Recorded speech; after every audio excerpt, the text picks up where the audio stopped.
The atmosphere at Celtic Park was buzzing as the Hoops marched into the semi-finals of the Premier Sports Cup with a dominant 4-0 victory over Partick Thistle. A derby win, no less. And with another derby already set up for the next stage against Rangers at Hampden in early November, things are starting to feel like they're clicking into place again. But let's not get carried away just yet. This wasn't just about the scoreline. It was about the performance, the energy, and the sense that something's beginning to stir within this Celtic side that's had a shaky start to the season. From the first whistle, you could tell this was going to be a different kind of afternoon. It didn't feel like a fight, more like a training exercise at times. There was a calmness, a routine feel to the way Celtic controlled proceedings, especially after the first goal went in. It was one of those games where, the moment the net rippled, you just knew it was over. There was no wild celebration, no explosion of emotion. Even the players seemed almost muted in their reactions. It felt like everyone, on the pitch, in the stands, watching at home, expected nothing less. That in itself says a lot. Brendan Rodgers made a few changes to the starting 11, 4 in total from the side that played Kilmarnock, but the spine of the team remained untouched. That included keeping the same midfield trio of McGregor, Hatate, and Negrin, a decision that raised more than a few eyebrows when the team sheet came out. A lot of fans were expecting to see Bernardo or even young Angles given a shot in a match like this, especially with a huge European tie looming on Wednesday night. This seemed like the perfect opportunity to rotate, to test new combinations. But Rodgers clearly had his reasons, and post-match, he made sure to bring it up himself. Nobody even needed to ask. According to him, many of the players hadn't had much game time recently due to international duty, and resting them again would have meant a long gap without any minutes. And to be fair, the midfield did look better. Negrin had a couple of assists and was far more involved than in recent performances. Hatate looked sharper too, threading some really intelligent passes through midfield. McGregor, while still not at his peak, brought a bit more control. So in the end, Rodgers' decision was justified by the performance. But you can't help but wonder what we might have learned if he had taken the risk to try something different. The standout once again, though, was Tierney. He's only just arrived, and already he's playing like someone who's been at Celtic for years. Electric on the ball, direct in every movement, and constantly asking questions of the opposition defense. Partick Thistle's right back simply couldn't live with him. Every time Tierney got the ball, there was a buzz, a sense that something could happen. His link-up play, especially with Iannicho, was sharp, and his goal, Celtic's third, was probably the highlight of the match. It was the kind of move we haven't seen enough of this season. Quick, incisive, and ruthless. There's real excitement building around him, and it's not just about his speed or flair. There's an end product, a decisiveness that you rarely see in new arrivals who are still settling in. Against Kilmarnock, he impressed with his dribbling. This time, we saw more of the full package: movement, passing, vision, and a goal to top it off. It's hard not to get carried away, and maybe we should keep our feet on the ground, but fans are allowed to dream a little. That's what football's about. Tierney's energy is infectious. He's not just lifting the crowd, he's lifting the team. In contrast, Negrin remains a bit of a mystery. For the first 20 minutes or so, he was barely involved, floating around the edges of the game. Frustrating, even. But suddenly, out of nowhere, he sets up 2 goals and changes the whole tone of the match. That's the paradox of a player like him. You might not notice him for long stretches, but when he does switch on, he delivers. He's not controlling games or dominating midfields, but he's quietly stacking up contributions that make a difference on the scoreboard. By the end of the season, you can already imagine his stats telling a far more flattering story than his performances might suggest. And while the midfield did show signs of life, this game was always going to be about doing the job with minimal fuss, and that's exactly what they did. Thistle offered some resistance in the opening stages, but once the first goal went in, their heads dropped. Celtic didn't have to come out of second gear. They scored again just minutes later, and from that point on, it was just about seeing the game out, staying sharp, and avoiding any injuries ahead of Wednesday.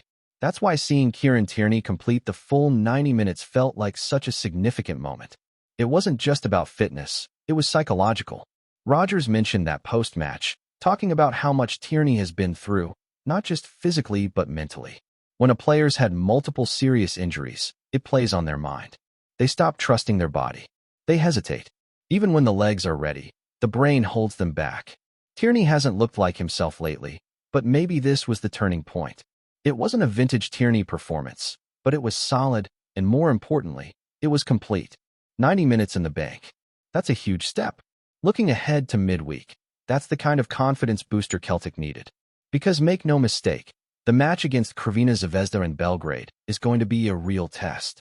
They're flying domestically, just won the Eternal Derby, and their home form is frightening. Celtic's European away record, however, has quietly improved. Clean sheets in Zagreb, in Kazakhstan, and in Atlanta last season. Even the match in Munich was seconds away from finishing goalless. The defensive organization is better than it's been in years. Now the question is whether this rejuvenated attack, with Tierney, with Iheanacho settling in, can do some damage at the other end. Because this is not just another European night. This is a game that could define Celtic's ambitions for the season. You get something in Belgrade, even a draw, and suddenly the group looks wide open. The whole dynamic shifts. That's why players like Tierney are so crucial. You need that spark, that one moment of brilliance to make the difference in a tight game. And you get the feeling he's capable of it. There's still work to be done across the pitch.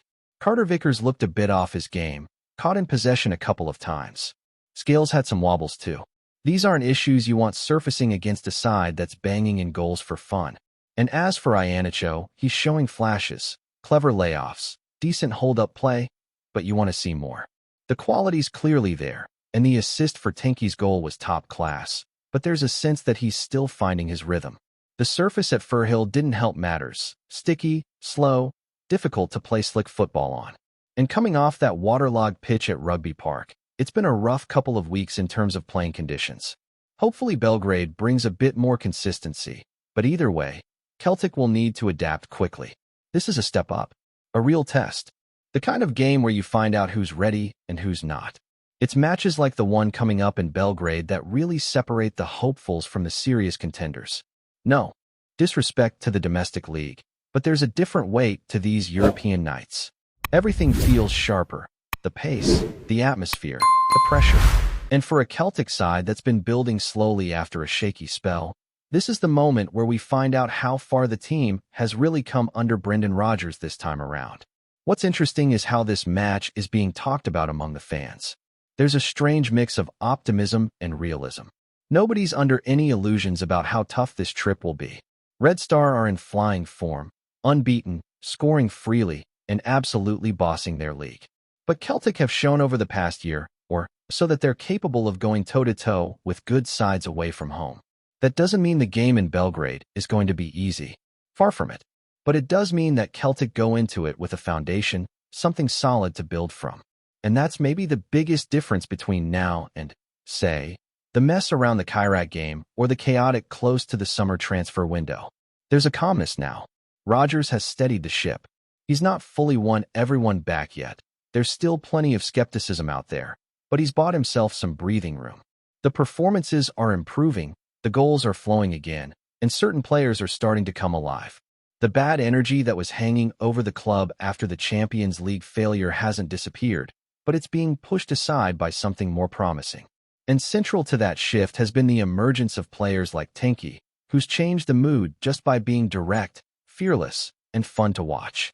The fans needed someone to get behind, someone to excite them again, and he's done that in just a couple of appearances. There's already talk of him being the most exciting debutant since Sinclair or Kyogo.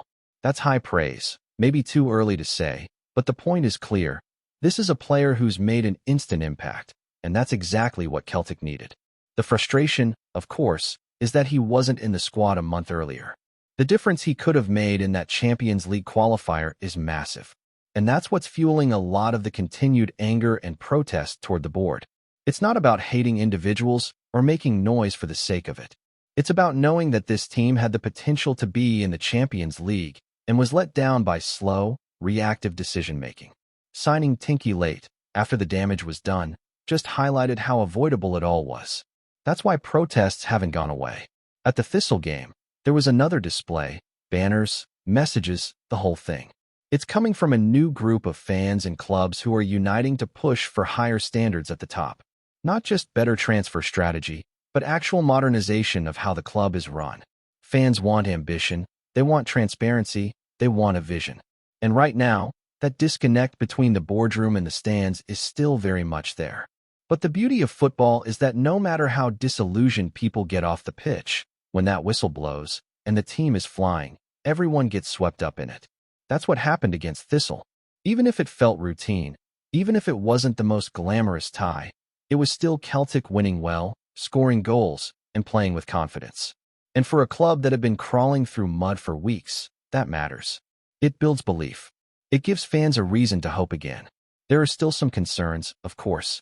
Cameron Carter-Vickers hasn't quite looked himself since returning from injury. There's been a few shaky moments, poor touches, caught in possession. That's not the Carter-Vickers fans have come to rely on. Maybe it's just rust, or maybe he's being asked to do a bit too much too soon.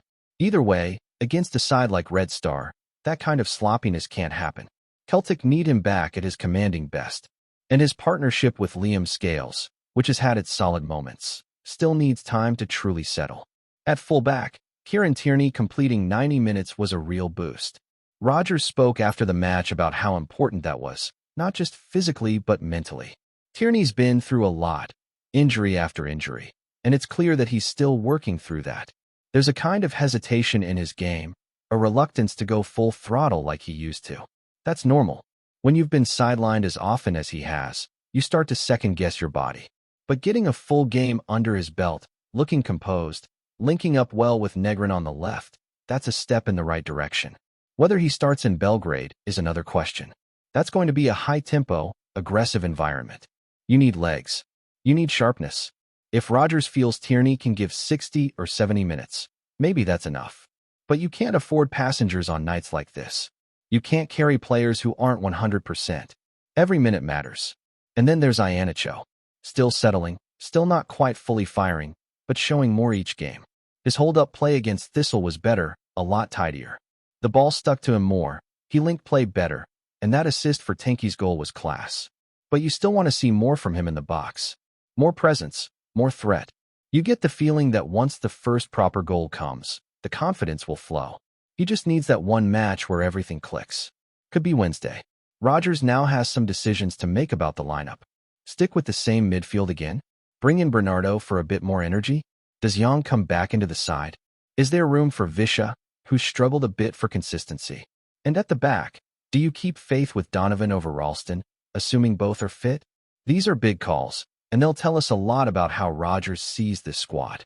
Before we proceed, subscribe to our channel and enable notifications to receive all exclusive news about Celtic FC. Don't miss any details about your favorite team. It's extremely important for Celtic FC fans. There's a murmur swirling through the east end of Glasgow tonight, the kind that makes supporters lean closer to their radios and refresh their phones more often than usual. Word on the street is that Celtic have pulled off a move few saw coming. The boys are said to have tied up a deal for Italian forward Giuseppe Ambrosino, a name that might not yet ring bells across Scotland, but is whispered about with excitement in the corridors of European football. Ambrosino, a product of Italy's thriving youth system, has been described as a player with a striker's instinct and the flair to turn tight matches on their head. Sources close to Parkhead claim that negotiations moved swiftly, almost under the radar, with the Hoops eager to snap up a prospect before rivals could catch wind. The chatter suggests that Ambrosino, still only in the early stages of his career, has been on the radar of several Serie A clubs, yet it is Celtic who appear to have landed his signature. If true, this is a statement of intent.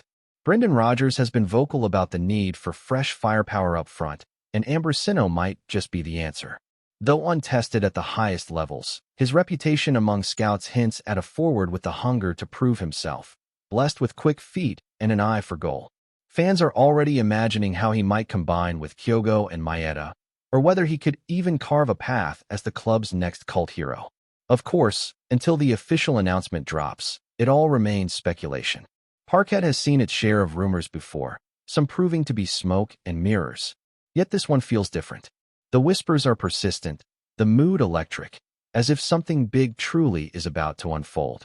Could Ambrosino be the fresh spark to ignite Celtic's European ambitions? Supporters will be watching every move, waiting for confirmation that the Italian jewel is indeed set to shine in green and white. Hello, fan. Don't forget to like and subscribe to the channel, as it means a lot to Celtic FC. Also, share your opinion about the news in the comments below. See you in the next video.